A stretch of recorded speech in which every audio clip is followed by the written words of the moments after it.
السلام علیکم ورحمۃ اللہ وبرکاتہ۔ ناظرین، امید ہے کہ آپ حضرات بخیر ہوں گے۔ آج کی ہماری یہ خبر متعلق ہے ذی الحجہ کے چاند سے۔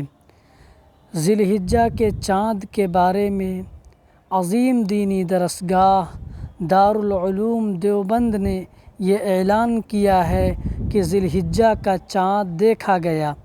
عید الاضحیٰ 21 جولائی بروز بدھ کو ہوگی۔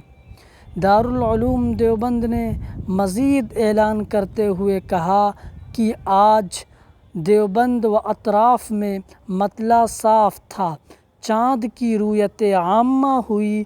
اسی طرح ملک کے دیگر حصوں سے بھی رؤیت عامہ کی اطلاع موصول ہوئی۔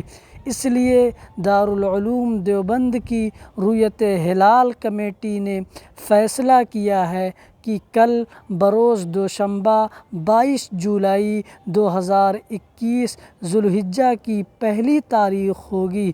واضح رہے کہ عید الاضحیٰ 21 جولائی بروز بدھ کو ہوگی۔